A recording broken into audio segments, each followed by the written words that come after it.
Welcome back to Piers Morgan Uncensored. When Dustin Hoffman stayed up for 3 days straight to appear tired for his role in Marathon Man, the great Laurence Olivier famously retorted, "My dear boy, have you tried acting?" I mean, that is the job of an actor, right? But some think that gay roles, for example, should only be played by gay actors, and disabled roles by disabled actors, trans roles by trans actors, and presumably, by that logic, Nazi roles by Nazi actors. Or is that ridiculous? Is all of it ridiculous? It's a peculiar kind of method acting zealotry, and it's happening more and more often. It would consider, for example, this sort of scene offensive. You know what a woman said to me in the casino today?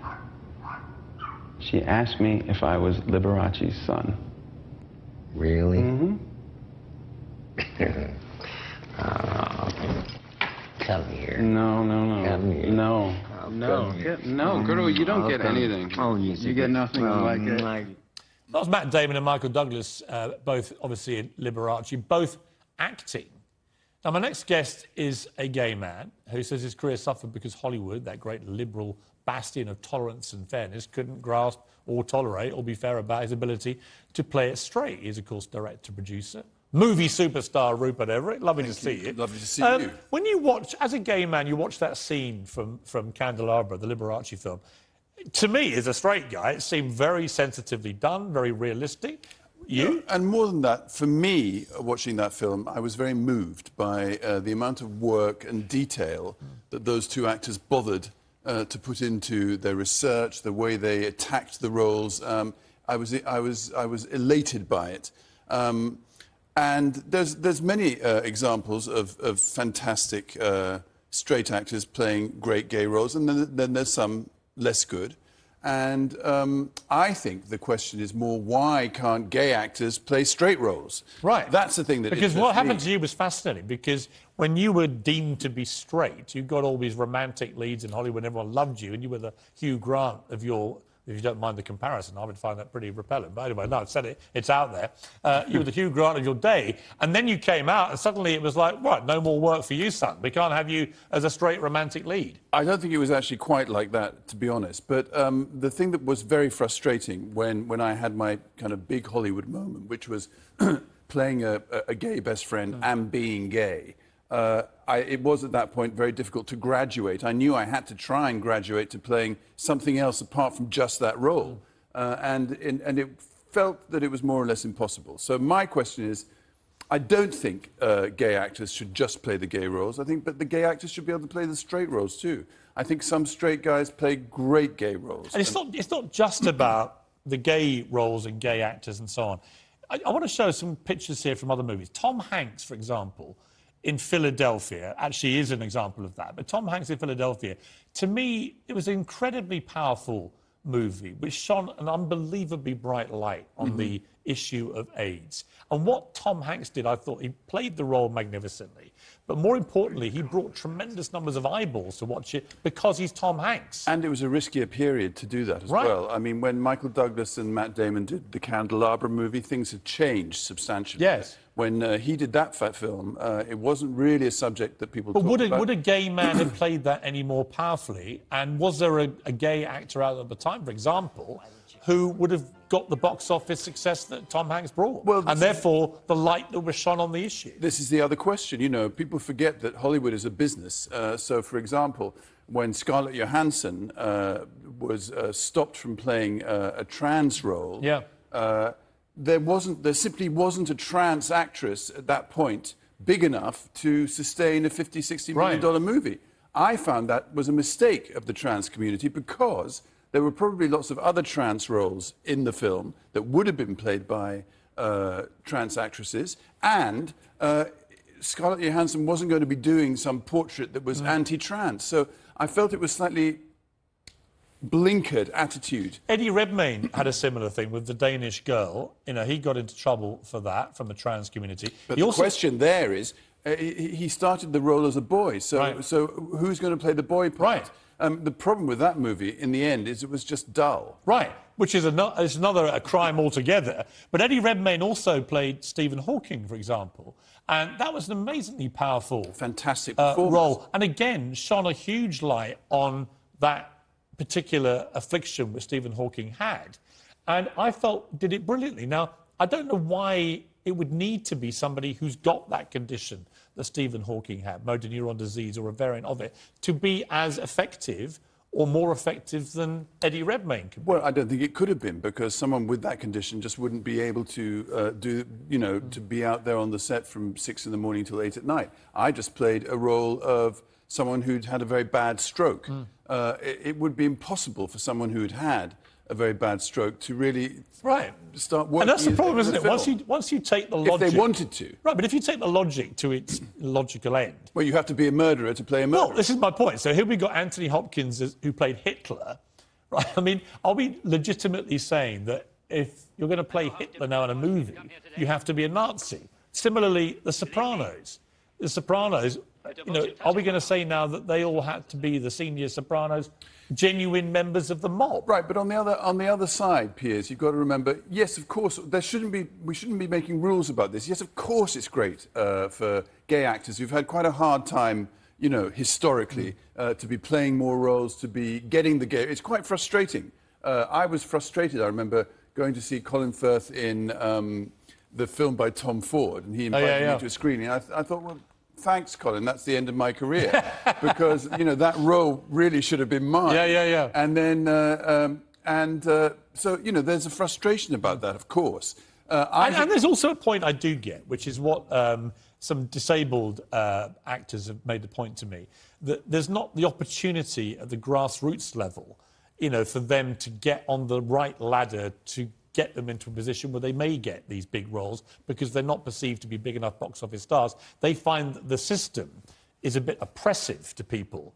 And I get that. I get the fact that maybe disabled actors do not get the same opportunities. I get that too. But, I mean, the thing is, how is the business meant to change for that? It's quite complicated. No, it's really frustrating if you're a disabled actor. And but I don't think the answer to Richard III in Stratford-on-Avon, for example, which Greg, the outgoing head of the RSC, said that it can only now be played by a disabled actor. I just thought it was ridiculous to say that. I think it would be I'd love to see it played by a disabled actor, by the way, but I don't see why it's one of the great roles that actors want to play. Acting is acting. Movies and television and cinema are a particular arm. Isn't that the thing? That ultimately, acting should mean what it says on the tin. It's acting. That you, as an actor, one of the best in the business, you should be able to play any role, actually, right? Because I look at things like the period drama Bridgerton, for example. When you look at Bridgerton now, it's actually a fantasy, in a way, in the sense that it has many black actors playing people that we know at the time were almost uniquely white feudal people, right? Lords and so on. I don't mind that at all. In the same way, I wouldn't mind if Idris Elba was the next James Bond. I would mind if they suddenly made James Bond a woman. In other words, there's got to be a kind of common sense valve here. You wouldn't mind, or you would mind? I would mind if it was a woman. It's like women should get their own spies, right? So you can't turn James Bond, and I don't want him going non-binary or any other things. None of that. But I don't mind if it's a black actor playing Bond at all. I would think that's fine. Same way Bridgerton seems fine. Same way Doctor Who is now a black gay actor. Right. And I think that's very exciting. I think that will give Doctor Who a whole new impetus, which is exciting. But that's a different thing. I don't think anyone really, as long as you're not a bigot, would have a problem with any of that. Let me just, while I've got you, I'm curious about your view. We've been talking a lot on the show about cancel culture, this sort of rather insidious phenomenon which has raised its ugly head. You've always been very outspoken. You've always been pretty uncensored in all the time I've known you. What do you feel about the society that we now operate in, these eggshells everyone feels they have to tread on? I think it feels like the Stasi, to be honest. I think it feels incredibly repressive. I don't think it manages to achieve the aims that it's after. For example, I don't know. I've never met J.K. Rowling, for example, and I've never read her books. And I'm willing to bet that before this all happened, she was not someone who was anti-transsexual. No. Not remotely. She didn't say Everything you know about at all. nothing. So, but now she might be. She might easily be now. Well, funny enough, I interviewed, there was a big scene outside the Emmeline Pankhurst statue in Manchester, where you had women's rights campaigners. We're going to have a little rally there. And you had these trans activists turn up. And I interviewed one of the trans activists who just was incredibly abusive on the show live, calling me all sorts of names and stuff. And I don't have a transphobic bone in my body. I want trans people to have equality and fairness, but I also want to safeguard women's rights. I don't think the two are incompatible. No, but I think at a certain point now, it's reached a point where someone's got to start trying to make peace between these two groups. And I think the thing we tend to forget is that in the kind of 24-hour history of humanity, these 2 million years, the women's movement only started literally 3 seconds ago in that whole thing. Yes. So our brains are hardwired to something very anti-women too, in a way. So the trans movement has come right on the edge of the women's movement. In fact, they're probably, when you look at it from further in advance, the same thing. We do. You're right, though. We need to bring the extremities of these debates because to a I more don't believe centrist people position. are trans. These people, I think it's dangerous to call people TERFs when they're not, because you make them into it. J.K. Rowling, to me, is not transphobic. She wants to safeguard women's rights, and she should be applauded for doing so. Rupert, we've run out of time. Great to talk to you. Thank you very much, You're looking in Piers. tremendous shape, I might add. So are you. Really good to see you. Thank you. Thank you for coming Thank you very much. Good to see you. I want to play Rupert Everett in a movie. Actually, I want you to play me in a movie. I mean, that would be good, actually. I could. You'd be good as me if you just, I don't know. Lost some weight. Great to see you. Take care. Oh, he's off. He's storming off. Oh, am I meant to? No, not yet. It's fine. I don't know. If you want to, it's the done thing. You can sit there for a bit if you like. It wasn't exactly the...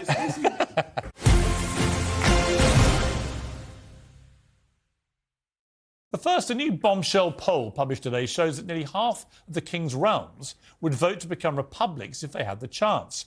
Caribbean countries cite colonial ties as the reason for wanting to part with the monarchy. And pretty disturbingly for King Charles, 10 of the 14 countries polled say they back the Sussexes, saying Meghan's treatment exposes racist views. It's ignited debate about whether King Charles should apologise for Britain's past sins, maybe even pay reparations. Would that make any difference? Or would it just fuel the fire of republicanism?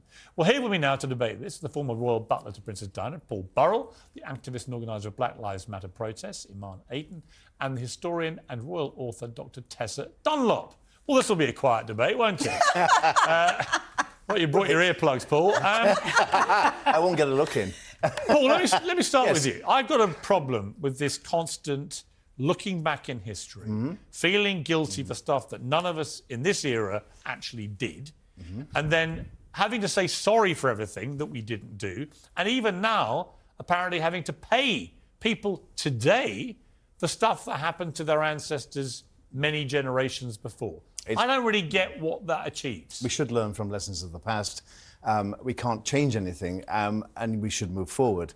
But the Queen's greatest achievement, his mother's greatest achievement, was the Commonwealth of Countries. She was very proud of that. I think if you could beam her down now, she would say, my Commonwealth. That should survive intact into the King's reign. So he should do whatever he can. Now, bear in mind, I've known this man for a very long time. Yeah. He has a voice.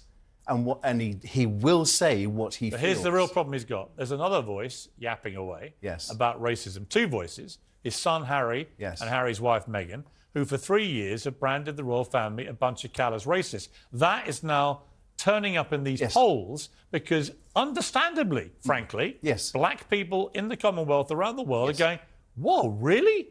They're racist, these people? And yet they haven't produced a shred of evidence for any of it. You and I know the royal family are not racist. And you and I know that they pressed the racist button on the Oprah Winfrey show. Yeah. And they never apologised to the Queen. Never. She went to her grave thinking there was a racist in the royal family. And after she died, they said... What happened? We never didn't say that, the press said we that. didn't mean to say it was racism. Why didn't you correct it, Harry? Why didn't you tell your... Well, we know why, because it made them... They weaponised racism and mental health to make themselves extremely rich. I totally... All right, Iman, this is my problem. This has always been my problem with this racism narrative that these two have spun without any evidence, is that people around the world, particularly people of colour, they believe it. And why wouldn't they believe it? They're hearing the first person who wasn't a white royal bride say they're racist, these people. So the damage is palpable. It's tangible. And it will lead, I think, if we're not careful, to a load of these countries becoming republics and the beginning of the end of the monarchy. Thank you for your soliloquy. So thank you. All right, no problem. So first and foremost, my feelings on the royal family and racism are not predicated on Harry and Meghan's willingness to identify it. That's the difference between me and you. We are talking about a country that was built off of racism, and we are referring to the oldest institution in this country that started it all. So that's the first thing. In terms of why black people and many others feel the way that we do, well, the monarchy is a symbol of white supremacy. OK? White supremacy. That is the reason. Let me just Why finish. does it make any difference if King Charles says sorry? Or why does it make if he pays money? What difference does that make? OK. So reparations... How does that combat racism? No, it actually does. So let me The guy hasn't got a Let me racist bone in his body. He's done more for racism than any public figure in the country. Why should he be paying for the sins of people hundreds of years ago? OK, so can I finish? Yes. Thank you very much. So, the monarchy is a symbol of white supremacy, which is what black people have had to contend with for the last 400 years, notwithstanding the fact that Elizabeth, or every king and queen, from Elizabeth I... You think the last late queen was a model of white supremacy? Let me finish my point. You just asked me several questions. Let me finish my point. Well, answer the question, Right, then. I'm getting there, so just finish. Well, hurry Let me up. just finish, OK? Hurry up. So, every king and queen, from Elizabeth I to William IV, has supported and profited off of slavery. So, this is about the fact that this country was built off of racism, and that's this the country point. also Wait, hold on a led... second. This country You can't just keep stems talking. From... No, because I haven't even finished my point. You Piers. can't just keep make interrupting. outlandish You statements keep about our royal family and not interrupting. expect me to jump in. Piers, you keep interrupting. Can I finish my point? This country also led the world out of slavery. OK, so can I finish my point? A Is that long right? time ago. Can I finish my point, please? Yes. Perfect. But So, please finish it. I will, no problem, just be patient. So, every single king and queen from Elizabeth I to William IV over a 270-year You've just period said this. supported the enslavement of Africans and profited as a result. So it Yeah. doesn't... It And doesn't this take any country- genius. Hold on a second. It doesn't take a genius to figure out that this country was built off of racism and it stems from white supremacy, all of which is directly attributed to the crown, slavery, and colonialism. To answer you your now- point, let me finish You can't my just point. keep talking. Piers, you keep interrupting. Answer my question. Let's have a conversation. Answer my question. Let's have a conversation. We need You spoke mediation about here, slavery. guys. You spoke about slavery. Let me answer let me answer the point. I asked you a specific question. I want to Why answer should the point. King Charles Let me answer the be point. either apologising the point. for what happened centuries ago Okay, let me or answer the paying money for it? OK, so what you're talking about is slavery. I'm not talking about slavery. Slavery can be traced back to Europe. The Greek slave trade, to be specific, in 400 BC, then the Roman Empire, and then we get to the Muslim conquest of 7th century. And Vikings, black late people 18th had slaves So, what too, we're talking about, right? exactly. So I'm not talking about slavery Piers. comes in I many am not forms. talking about There is a lot of slavery around Piers, today. So I'll tell you what I'm talking about. I'm talking about colonialism, neo-colonialism, racism, racial disparities, and the racist system of oppression and exploitation of black people and white supremacist attributes, which have been rebanded under the guise. What's that got to do with King Charles? I am telling you why he needs to apologise and pay reparations. Why? What did he It's not do? anything to do with slavery. What did he do? I'm telling you, colonialism, neo-colonialism, He didn't do racism, that. racial disparities, and a racist system of white supremacist attributes. That is the legacies of the crown, slavery, and colonialism that still remains. I to this day. understand. Let me finally get my point across. Lord, You've need got to your let me point finish. across, but here's my point, my counterpoint to you.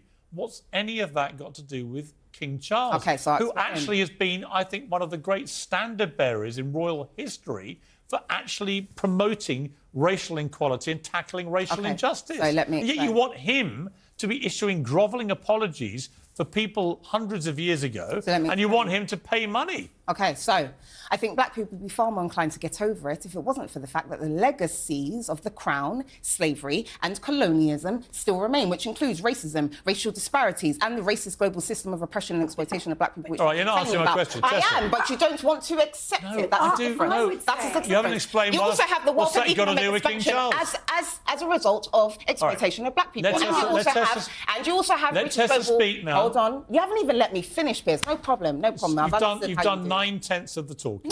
No, you didn't let me Tessa? finish. You didn't let me I finish. You've heard the debate.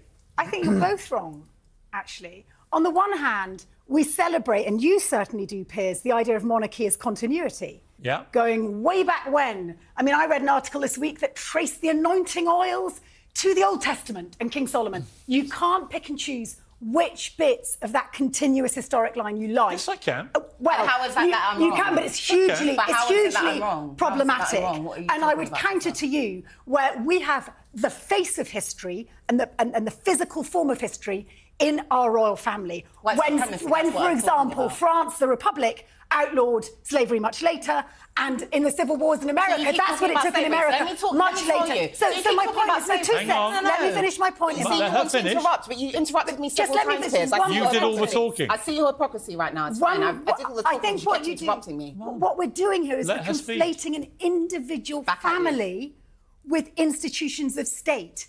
You can't expect a king to apologise. He doesn't have that power. It's He about would what have he to be represents. told to apologise what by he the government represents. He's already because it's an apologised, institution of Tessa, so I don't know state. what Do I have you're- to? All right. He's talked about I don't- sorry. Excuse me. He Time hasn't out. apologised. Time He out. hasn't actively apologised. Time out. In terms of slavery, Time out, hold on time a out. second. You keep talking about slavery. Let's just be clear about slavery. Yes, you did end slavery. You've made that point and you've made that point, so let me address it. You did end slavery, and there was a clause in the contract that said, for example, that Jamaicans had to work up to 45 hours a week for the following 4 years, whilst you simultaneously paid off the slave owners and left the enslaved and their countries to rot. And then you transitioned to colonialism, where slavery still continued, and then you transitioned to the Commonwealth, I agree. where you continue to assert your dominance, exploit black people, and do it in a far I more dignified agree, way. while Iman. simultaneously- I This is agree. all- But the- it's all Republican negative. There are also- Nobody's Excuse me. refuting. Can we all stop the talking? repugnance. All right. Nobody's Now, refuting Tessa, the you really repugnance don't. of that Can we period of please history. time out? The biggest problem with slavery right now is there are between 7 to 10 million slaves in India. Last time I looked, that is not as a result of white supremacy causing modern day slavery. I would rather we expend all our energy on current slavery issues than going back in the not talking past about slavery. as we now do I'm not with talking about we slavery. now go back in the past for everything, slavery, then. wallowing in self-guilt about stuff that had nothing I'm to not do talking with about us. slavery. Paul, Legacies. You Jump ignored in. that Well, conveniently. Legacies of the crown slavery and colonialism. You ignored that conveniently. Do you- Please okay. continue. This is such Please a continue, negative. Paul. This is a legacies negative going side. back how far? How far do you want to go back? 400 years, black people have been constant. Okay, so I What do you want. them to do? Okay, I told you that. So I do you told think the that. Vikings should be paying me money for what they did to me? See, you're talking about slavery. I am not. I already explained I'm not that talking to about you. slavery. I'm talking about colonialism, You're not listening to me, neocolonialism, Iman. racism and racial disparities that still contend. Stop shouting. You're not listening to what I said. You're not listening to me. Should, This is why should I'm the getting angry. Vikings and the Romans also, Hi, Paul. through their modern day ancestors, be paying me reparations for what they did to my Okay. family? So I'm not talking about slavery. I'm talking about colonialism. It's not neocolonialism, slavery. You're not racism, listening racial to me. disparities. Yes, I am. The Yes, I Vikings and am. Romans didn't make us Yes, I am. slaves. No, yes. You're talking about the Roman Empire, which included No, slavery. I'm That's talking what you're about the talking Romans about. and the Vikings coming over here and causing immeasurable harm Yes, to my which included ancestors. an empire and Should they be- slavery. should An Italians empire and slavery. and I'm talking about Norwegians be paying colonialism me and reparations? neocolonialism. There's a In one difference. sentence, There's a difference. Iman, in one sentence. Go ahead. What do you want? In one sentence, what's your Reparations. idea? Thank you, Tessa. Money. You want money? You want money. Reparations. You want money? Okay. Reparations. Then I want Why? money from the Vikings and the Romans. Paul, I think the Paul, be very patient. No, but the Commonwealth is a force for good. Yes. Commonwealth really? countries. Yes, it is. They Okay. do. Absolutely. They work for each other. It's a family, a community of families that help each other. That's why it was formed. And No, you benefit more. That's why it's formed. no, we don't benefit No, you more. benefit They more. benefit No, as what are you well. talking about? You They, benefit they more. do benefit. Of Paul, course they do. Paul. Yes, they do. Yes, I'm not saying that they don't. What I'm saying is that we benefit, you benefit, you benefit Everyone more. benefits. Exactly. All right. You benefit, Iman, you benefit, Iman, you benefit more. Iman, That's white supremacy. that Iman, we how keep much talking money do you about. want from No? me? That's what I keep talking about. Okay, How much so money do you want from the me? National Commission on Reparations said that Jamaica, for example, is How much do you want from me? 1.2 trillion. I'm How much telling do you want from me? It's not about my feelings and not from you. I'm not. This isn't about me. And We've you, all got to Piers. chip in, right? So Yes. But you how want it much from do you Justin want? Jar. This How isn't much about- money could No, I it's give taxpayer you in the market. for something that That's had why I want it. nothing to do with me, Both. right? That's why I want it. How much money could I give No, we're you talking to about make the legacies. to You make keep ignoring that racism better? conveniently. You Nothing keep ignoring is that the answer. conveniently. We're talking about the legacies of the crown slavery and colonialism, which includes Oh, oh, racism. just one I don't know why you've come on and deciding to speak colonialism. like I've a told you. robot today, I've but it's told not you. it's not Because really you working. don't listen. Because you don't listen. That's Okay, why. but that nor does talking to me like that doesn't work. Okay, well, right? how about But I will listening? happily How about pay. listening? If you could convince me that it will change racism one iota in this country, I will pay you a check for the damage inevitably that was done by my relatives when they weren't being attacked by Vikings and Romans. I will pay you reparations if I think you have any argument for why I should. Can I give And you you know a what? response? There isn't one. Can I give you a response? No, that you're we've run out of time. See, That's it. That's the point. Guys, thank you all very much indeed.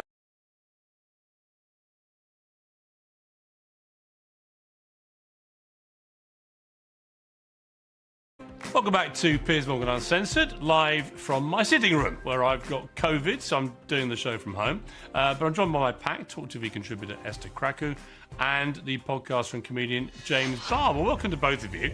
Right, I want to talk Taylor Swift, who today was named Time Magazine's person of the year, beating off a lot of people from Vladimir Putin, Vladimir Zelensky. You know, you could put all sorts of world leaders in the mix. But she was the winner. Esther, are you a Taylor Swift fan? Should she have got this accolade? And what does it mean about her status in the pantheon of pop idols? Well, I'm not a Taylor Swift fan just because I feel like if she was a man, she wouldn't get away with singing about her exes in the way that she does. I find her very, very like a drunk white girl's dream. Oh, come off it. Men do that all the time. I'm sorry. You know, it's weird. But she does deserve her success. She is now officially a billionaire. Her tour has raked in so much money. I mean, her tour has created mini economic bubbles in areas that she's actually performed. So that is a feat of her own. But I do think it says more about society that this is the person that's woman of the year than, person of the year than anyone else. I would personally go someone else. But well, you see, all right, well, let me bring in James. Now, James, you and I have locked horns about Madonna many times, but on this we may find some agreement, because I actually think Taylor Swift, she's a brilliant singer-songwriter. I mean, one of the best there's been. She is a fantastic role model. I mean, you know, if you had a young daughter, you would love her to be a Swiftie. What? Because she represents all that's wholesome and good about the world, right? And not some of the idols that Esther might love life is some of these rap rap stars. But let me finish with James. But she's also turned out to be an incredibly savvy businesswoman. I mean, she's generating vast amounts of cash. More, I was told by someone in LA, she makes more money than the Beatles pro rata did. Right, so there is a legitimate argument. She's now the biggest pop star there's ever been. Right, I mean, she's on 200 billion, I think. Madonna is on total sales of 300 billion. Madonna has kind of hit her peak, and I saw the celebration tour last night. It was Soleil, but I think we Swifties know that Taylor Swift is not really even at her peak yet and is only just emerging into that peak period, and the Eras tour is almost a best of. So, wow, what is next? Taylor Swift is just an icon, and Esther, I really think you need to spend some time healing your heart and listening to Midnights, because I know from off-air chats that we've both been going through a little bit of a difficult time. What I would say, Esther, and actually you need some Taylor Swift. Well, what I would say this to Esther: if James Barr and me agree about something, it is so unprecedented that you really ought to join the party. Yeah, but Piers, absolutely not. I'm sorry. Taylor Swift's dating history is a complete dumpster fire. If she was my friend, I would be like, ma'am, we need to talk. You need to take a long break and stop singing about your exes. It's not cute. It's strange. Listen, Taylor can do whatever the hell she wants. And actually, it is cute because she is finally breaking the patriarchal boundaries and saying, you know what? Women are allowed to express their feelings. It's actually so patriarchal. I can't believe you're the Piers Morgan on the Piers Morgan show right now, Esther. Well, because listen, it's a good look. Taylor Swift is Piers breaking Morgan has boundaries. never looked so good. She's calling out well, I don't know about the COVID. I've never felt so rough doing a show, I can tell you that. Well, yeah, you win some, you lose some. Here's the point, Esther, I would make about her, is that I read an amazing stat that not only did she sell out this tour around the world to huge stadiums night after night, but the merchandise average spend per fan who bought a ticket was over $230 a head. Per person. You could give me her tickets for free, and I still wouldn't. Then she released a movie of the concert, and that was one of the biggest movie hits of the year. I mean, everything she touches is gigantic. Well, she is, and I think she's a good role model. Well, the thing is, her brand is is genius, right? Because she's very relatable. She is literally every drunk white girl's dream. She has terrible relationships. Oh my God. She's not perfect. She's in a great relationship. BBL. I feel the very thing is, she hasn't had a lot of surgery girl. done. She is just a Final word relatable to girl. James. All right, hang on, don't talk over each other. Final word to James. She's got a hunky new football star boyfriend. She's got it all now, right? Yeah, she's walking around with her next album ready to go when that relationship may or may not end. But Taylor Swift is an icon. She's amazing. I love her so much. Esther, I don't know what music you're listening to, but it might be time to become a Swiftie. All right, we've got to wrap it up. James, let's end while you're on a high. We agree. Esther, you're wrong. That's it for tonight.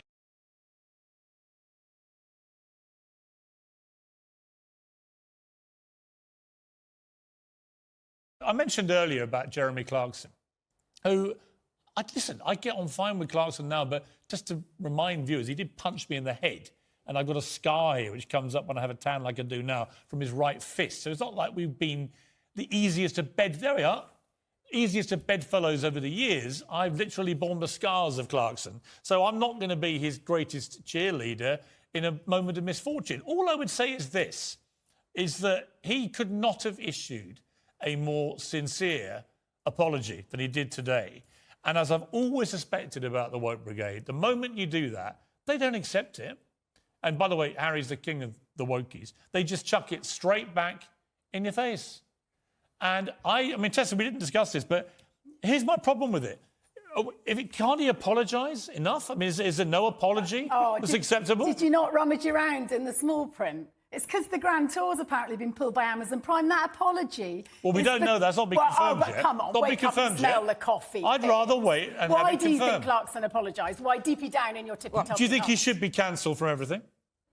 To be honest, I think we've had quite a lot of Clarkson over the years, and time to bring on a fresh lot. Yeah, I would have no problem. But do you think he should be cancelled for that reason? He's not been cancelled. He's still platformed every week. You were just boasting about him being cancelled. But do you think he should be cancelled? I think maybe if the Amazon Prime think it's time for them to shuffle off, then perhaps it's... Well, we don't... Like I say, they haven't confirmed that. I mean, you wouldn't answer the question. Do you think he should? Well, that's a good question. I think there should be a punishment for that level of vitriol. I would like to see... And don't shoot me there. I would like to see some modification to include misogyny in those hate laws. Really? We're talking on a day. Okay. Yeah, now, we are. Minute, We're talking on a day when the term institutional misogyny has been tagged around in the police. So what about all the hideously misogynistic things that Harry says in his book? Oh, not back to that. Not back to the prep school teacher whom he made laugh. Yeah. When he was 11 years old. No, the one... Would you have preferred that Harry whitewashed his Tessa, you've got to let me childhood? finish. I'm talking about the matron that he called ugly and greasy and didn't make the boys horny. I'm talking about the newspaper executive who he's absolutely viciously misogynist about. I'm talking about Camilla, who he calls a dangerous villain. Blah, blah, blah, blah, blah, blah. The book is laced with misogyny. No, so I agree with you. can't be one rule for misogyny one, should one be for taken another. more seriously. What about he starts with himself? First of all, would you have preferred that he pretended he was a saint at prep school and never did that cruel wasn't my question. Lord of the Flies It style wasn't my behaviour that question. children do? My Would you question- have preferred... No, What Tessa. about the I didn't... matron? Tessa, Do you know, my question to you was very simple. Why should he be allowed to be a misogynist? But anyone who dares to be a misogynist about his wife, he wants to get cancelled. I just don't think you can compare the idea of someone being cellularly liked on a cellular level, paraded down the street naked, having human excrement thrown at her, with describing a tabloid editor as something. I don't know what he said about a female editor was actually pretty well up there. Was it sexist? It was just unpleasant. Actually, it was misogynist, sexist and revolting, yeah. But anyway, let's move on. I want to talk to Stephen Bates, former Guardian royal correspondent. Stephen, I didn't even know the Guardian had a royal correspondent, so that was a bit of a shock to me. So congratulations on that title. But thank you for joining me. Look, I wanted to get you on, not because I expect you to launch a spirited, full frontal defence of tabloid newspapers, but I do think you raised very interesting points in your column about all this, which is that Harry's real point of visceral hatred is that the British tabloids in particular were directly to blame for Princess Diana, his mother's death. And you wrote a column really saying that isn't borne by facts. No, that's right. I mean, I watched the ITV interview the other Sunday, like millions of other people did. And as you see, we had this riff about the tabloids and the paparazzi causing his mother's death. That wasn't actually what I discovered and found. I was the Guardian's man in Brussels at the time, and I was sent down first thing that morning to help the coverage, of course. And I got on into a cab at the Gare du Nord to go to the Guardian office. And the cabbie, this is 5 or 6 hours after the accident, said that driver must have been mad to drive into that tunnel at that speed. He said there's a very bad camber and there's a twist in the tunnel. And anyone who drives in at that sort of speed, you have to stick to 30 kilometres an hour, he said. Anyone who went in at the sort of speed that car was being driven at must have been mad. And we now know, after the inquest, which I also covered 8 years later at the High Court, that Henri Paul, the chauffeur that evening, was high on drink and drugs. He hadn't been expecting to work, which was why he was drunk, and he'd never driven a Mercedes before. And Mohammed Al Fayed instructed him to drive Dodi and Diana right across Paris, a route he didn't particularly know, in a very fast car that he wasn't used to driving. He had a Mini himself, and he showed off. He was showing off to the paparazzi who were outside the Ritz Hotel. They could have stayed at the Ritz Hotel because they had a suite there. They were routed out of the suite by Mohammed Al Fayed, who wanted them to stay at his apartment. And that was the terrible thing that happened. And the other crucial thing, I think... versus... And the other point I was going to make, which I think is really important to this, is that Harry talks sort of vaguely about there were flashing lights as his mother and the car she was in crashed. In fact, the paparazzi were not within 1 kilometre of the car when it crashed. That came out in the inquest. So there were none of them anywhere near the tunnel or the car. Yeah. What is completely true is that once they caught up with the car and they realised it had crashed, then some of these ghouls did actually try and take pictures of Diana lying in the back of the car. Right. And that is completely unforgivable. But it's not true that they were right with the car as it went into the tunnel, blinding the driver potentially with their flash bulbs. That's absolutely right. They were on Vespers. Vespers don't outrun Mercedes being driven at speed. They were behind. They were admittedly chasing the Mercedes, probably trying to catch up with it at lights or something like that. But they weren't in front of it. And so therefore, they didn't cause the accident. They indeed did behave like ghouls afterwards. These were continental paparazzi, it has to be said. They weren't British journalists. They weren't British photographers. They were Italians and French. Right. And maybe they wanted to sell photographs to the British tabloids, but I doubt very much whether the British tabloids, which by then had learnt their lesson, well, I can tell you. Well, I can tell you for a fact that I was in the Daily Mirror newsroom in the early hours of that morning, about 5 a.m., when we were offered pictures of Diana lying in the back of the car. Didn't know if she was dead or alive at that stage. It turned out she actually died, I think, on the way to hospital when she got to hospital. But these pictures were offered to us, and I not only refused to even countenance using them, I rang the head of the agency who'd sent them in, advised him very strongly to withdraw them from everywhere he'd sent them and to leave the country and keep his head down because it might cost him his entire business. So this idea that we were sitting there and salivating over pictures of Diana in the back of the car is completely untrue. There are many things you can blame the tabloids for about their royal coverage of Diana and Charles and the breakup of all that marriage, but that is not one of them. It seems to have embittered Harry very deeply. You can understand that, but as I think you were saying earlier, it's probably time, unfortunately, that he should get over it. Well, you know, I would never tell anyone to get over the death of a parent and that thing, but I certainly think that him continuing to apportion direct blame on a particular section of the British media for the crash that killed his mother is just, unfortunately, it's not borne out by the facts. Jenny Bond, you were covering... Stephen, thank you very much indeed for joining me. Jenny, you listening to all that? You were obviously covering all this. I mean, to me, it's a very important point. You can have a view, as Harry and William both do, that the paparazzi are the enemy for them because they follow them all around at all times. And obviously Diana got more attention than I think anybody else did. And the rules did all change after she died, actually. But that doesn't mean that the press, the British press, were to blame for her death. That's just not true. No, it's not true, and I've never bought into the conspiracy theory whatsoever, but Harry seems to want to revive that. He was traumatised by what happened, however it happened, and he has not been able to get over it. And for that, that's why I say we have to have some sympathy with him. But, you know, in the book, he suggested that he would like, and William would like, to have the inquest reopened, or the inquiry reopened, though he doesn't know what you gain from it.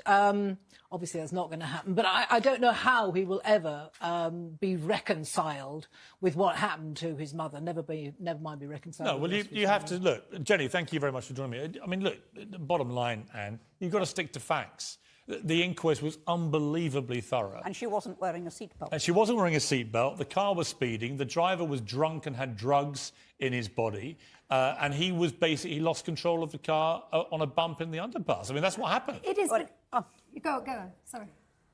The one person who survived that crash was the only person who was wearing a seatbelt. I interviewed him. I had the first interview with Trevor Rees-Jones, a bodyguard. And does he uphold Harry's version? Well, I mean, look, he wore the seatbelt and that saved his life. The others weren't wearing seatbelts. But does he does he say that they were trying to escape the paparazzi? No, because that's they the point weren't. I'm trying to make. The paparazzi were over a kilometre behind them. They were nowhere near the car. So it wasn't the paparazzi. And by the way, as Stephen rightly pointed out, these weren't British press. These were foreign paparazzi.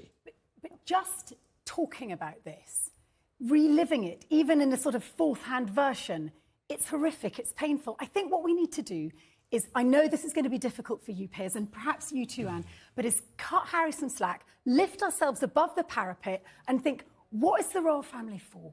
It is our first family. It's a great British brand. Do we want it to look magnanimous? Do we want it to represent redemption and forgiveness? If we do, what about him? He's not forgiving. He's not being magnanimous. He's doing none of that. He's doing none of that. And I can tell you the best way to do that is not to invite those two anywhere near the coronation. But thank you, Tessa. Thank you, Anne. Appreciate you coming in. Still to come, the Brit Awards goes gender neutral to be more inclusive and with obvious predictability. All 5 nominees for Best Artist identify as men. Do gender-neutral awards exclude women? We are going to have a gender-neutral panel if these two carry on. Go on, give each other a hug. No, that's certainly not. I don't do that.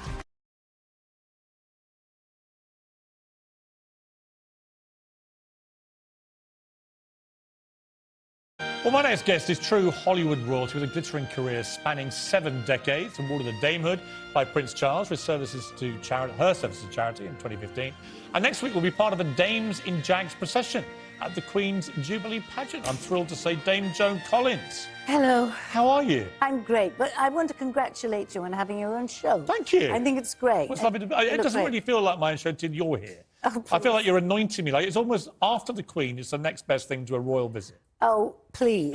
Come on. Now, you're part of the Dames in Jags. What is this? The Hags in Jags, I call it.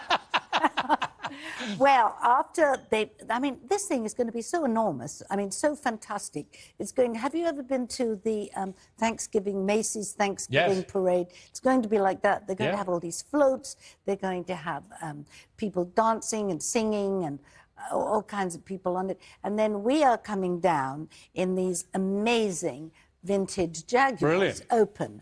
I've got a white one, and Twiggy's there, and Dame Darcy Bussell, and I can't remember who the others are. You must have it written down somewhere. A load of great dames. Well, I think so. And then we are going to go around waving gracefully, I hope, to the populace who are going to line up. And then we're going to go and hopefully go into one of the boxes and watch the rest of it. But it's very exciting because I'm such a monarchist and I'm such a royalist and I love the Queen so much that to have been asked is really. You've been in movies 70 years. The Queen has been on the throne 70 years. I know. Oh, it's quite amazing. And there you are together. But she's a remarkable woman, isn't she? She is the most inspirational woman, I think, that ever has lived in my lifetime. I don't know. I never knew Mother Teresa or Joan of Arc, but, I mean, they were probably pretty good. But, no, she is, because she's so down to earth and gentle and humorous, and she's got through all of these dreadful things that have happened to her. I mean, they really have been some awful things that she's had to deal with. And she does it with such grace. And the fact that she has never, ever commented on anything that's going on. No interviews. Nothing. But even an aside, because, you know, there are people that are lip reading, and they could say that she said, oh, I think this play is ghastly, as we all do when we go to see something. But the last time I saw her, it was at Buckingham Palace, and we were talking about Pygmalion, My Fair Lady, because some students gave a performance, and she's so knowledgeable about the theatre. And we had a really very nice chat. No, I just love her. She's been a part of my life. I kept a scrapbook of her wedding to Prince Philip when I was a schoolgirl. we were all madly in love with Prince Philip at school, you know, because he was so good She looking. must really miss Philip, don't you think? I mean, well, after, what, 74 70 years of being married? Yes, well, look at that man who just died with a broken heart. I know, well, the story from Texas. I know. I mean, imagine, they've got 4 children. Oh, no. The teacher had been teaching there for many years. Oh. She gets shot dead by this lunatic. And then within 24 hours, her husband literally dies of a broken heart. This was his childhood sweetheart. But those 4 kids now have no parents. Oh, my God. It's heartbreaking. It's beyond terrible what goes on with these things. I don't understand why, if somebody posts pictures of themselves on social media, buying guns, talking about guns, saying, I want to kill people, why they can't be... why the FBI or the CIA or whoever go after them. He literally put on Instagram pictures of the 2 AR-15 rifles. But here's the point. He was 18, and when he turned 18 a couple of weeks ago, he was legally allowed to buy these guns. He went and bought these guns. He couldn't have bought a beer. That would have been illegal. He couldn't buy a Kinder Surprise chocolate egg.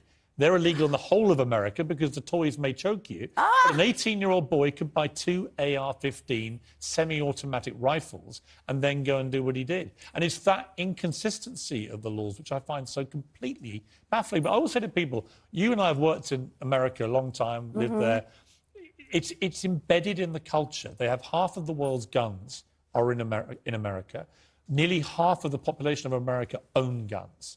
So you're talking about 150, 60 million people in a country who have guns and therefore support their usage. And they believe passionately that the Second Amendment of the US Constitution entitles them, as ratified by the Supreme Court, to own firearms. Well, I can understand that you might want to own a firearm, a small Glock or something, but to own 2 assault rifles or to own machine guns, that's what I don't understand. And I don't believe that 40% or whatever percentage you said of the population goes along with that. I think that they want to have a gun, and if somebody comes into their property, they can shoot them. But assault rifles? I mean, what's it's happening really with young people, Joe? I mean, the last 2 massacres, the one in the supermarket, the white supremacist, and now this one, they're both 18 years old. The Sandy Hook shooter was 20. What is going on with these young men that they're so completely detached from reality and so angry that they want to go and commit these atrocities? Well, I have a theory that young people today are brought up and love violent movies, Video violent games, games. This one did. Violent, he liked Call of Duty. They live on them. They're brought up from the age of 4 or 5. I think it desensitizes them. Of course it does. It's like porn. The same thing. It desensitizes, which is why I think that women are being abused so much. Yeah. And I don't understand why that is allowed. Because Buzzy and I, we watch a lot of television. And so many things we say, we can't watch this. The whole screen is covered in blood. You know, there's 4,000 people being killed. And there's the most awful thing, women being abused and slapped and hit. And it's just not right. It's not what I wasn't allowed to see certain movies. Remember, they used to have U certificate, universal. Yeah. I wasn't allowed to see anything like that.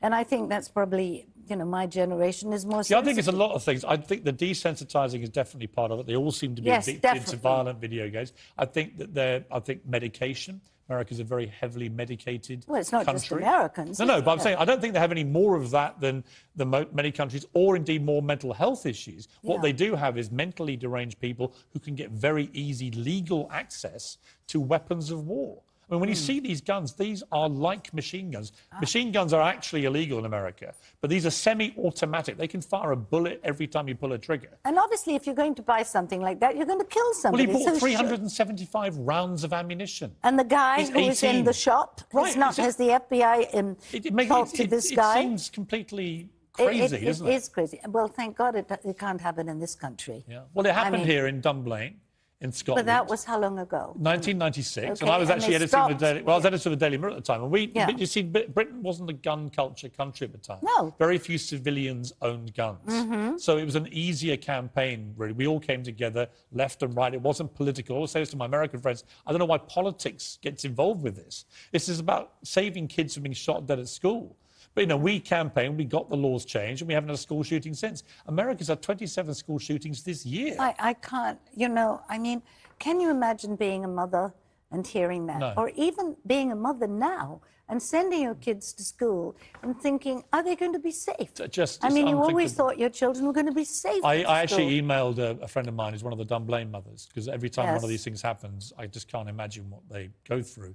And I sent her a note, and she replied a very nice, heartfelt email, but it always takes them straight back when they have this to Well, of what course happened. it does. And their kids never grow up, and just what they have to go through is so unthinkable. I think the whole thing is unthinkable, and I think the whole thing of somebody mentally wanting to kill children, babies, which of course is what is going on in Ukraine as well, but we don't seem to talk about that anymore. Well, that's another thing, you know, Ukraine's disappearing from the news agenda, I know. which is what Vladimir Putin wants.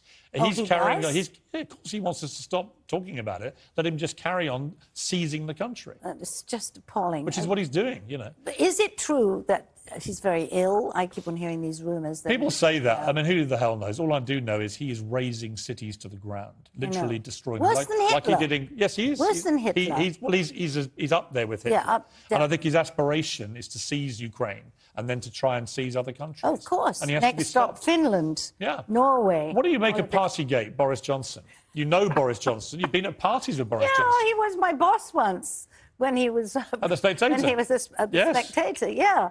What do I think of it? I have to say I haven't really gotten involved in it totally, but I haven't exactly seen, you know, fizzing bottles of champagne and and people sitting down. To me, a party is people sitting down. Well, they had a few big drinks. ones. I mean, he may They not have really been... did? I haven't read them. There have been some big ones, and they were vomiting and fighting and Well, that's breaking nice. stuff. Yeah, but I don't go to parties but where ultimately, people it's not vomit. about parties. What it's about the fact that they were doing all this, breaking the laws they had made. Yes. And everybody else, including the Queen, who at Philip's funeral had to sit on her own that tragic because she wanted picture. to obey the Yes, rules. I And the know. night before, they were partying in Downing Street till 4 a.m., which I Really? think is unforgivable. Well, I do too. I think it's terrible, but what are you going to do?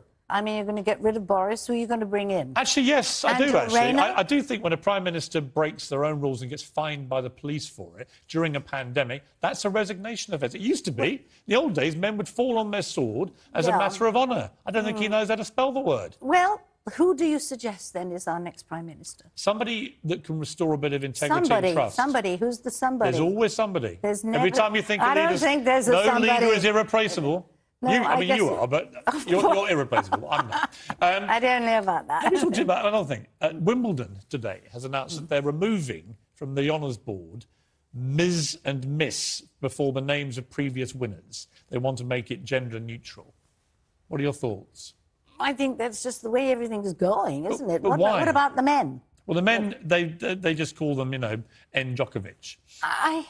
It's just something that's been going on, and it's something to me that, you know, since Emily Pankhurst, women have fought for equal rights. So I suppose this is them saying, well, this is equal rights, you know, the men What if they say to you, are right, you enslaved. can't be called a dame anymore because it's too female a title? Well, they haven't said that to me. But what if they did? What if they came for your damehood? I just threw it to them. You wouldn't. You love being a dame, don't you? I love being a dame. I mean, it's very flattering in Britain, particularly, because people know what it is. In the rest of the country, they don't know. I mean, in the rest of the world, in America, a dame is, you know, something from Damon Runyon. That's what Frank Sinatra used to call his girlfriends. Yeah, you're a dame. Yeah, and of course in Europe, like in France, Percy sometimes says to somebody, it's Dame Jungle, oh, dame. Yeah, they think this is... No, I like it, of course, but, you know, I'm very old-fashioned. But, Joe, when you see this debate where politicians can't even say what a woman is now, what do you make... Now we're not going to get on that subject. I do not approve of people saying that. Of course not, because it's just not fair. It's not right. And what is the answer to that I do not wish question? to get cancelled by the trans community. No. Thank you very much. No, but what is a woman? What is a woman? Me. Celia. Her over there. There's plenty of us. I mean, but are you worried that in this trans debate, because I support trans rights to fairness So and do equality, I, of course. I just don't like the attack on women's rights that some of the activists are driving, where you have in sport this apparent unfairness now going on. I mean, what do you think when you see that? Well, I don't watch sport.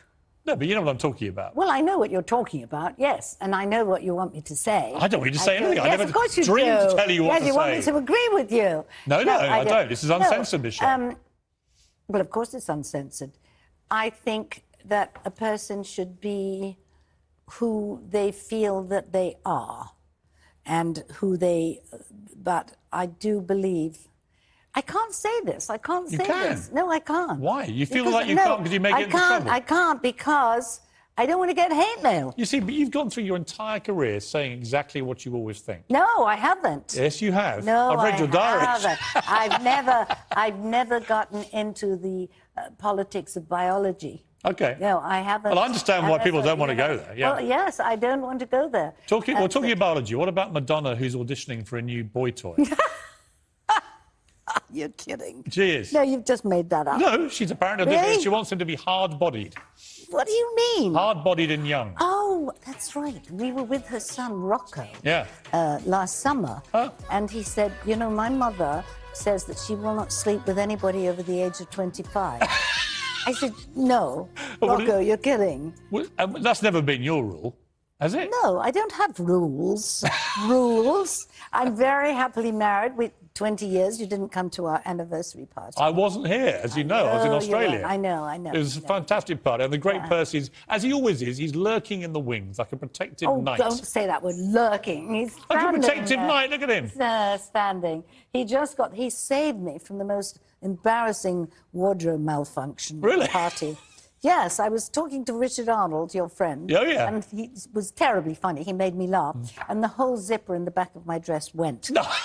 And I'm sitting there with it completely gaping open, and there's loads of photographers. It was a big party, and I said to Percy, I don't know what to do. I know there was another dress I was possibly going to wear, because the theme was red, white, or blue, because it was a Jubilee party. So I said, you know, the white dress that I left in the wardrobe, do you think you could bring it? So he went off. Luckily, we don't live too far away, and I changed into another dress. And we were spared, well, what would have been perhaps a delightful incident. I had to sit there for at least half an hour, and I had a huge feather boa, which I kept on putting on Christopher Biggins around his neck. He really liked that. And, but it was fantastic. Dame Joan, I've got to leave it there. But it was a wonderful interview. It's great to see you, and I cannot wait to see you in your Jag on Sunday. The Platinum Jubilee is going to be amazing. Oh, yes, I'm going to see you there. See you around. I'll see you there. OK. Yeah, and in fact, I'm seeing you for dinner tomorrow night. Oh, I'm a lucky guy. New restaurant. And dinner with Joan Collins, let me tell you, is hilarious. Lovely to see you. Great to see you.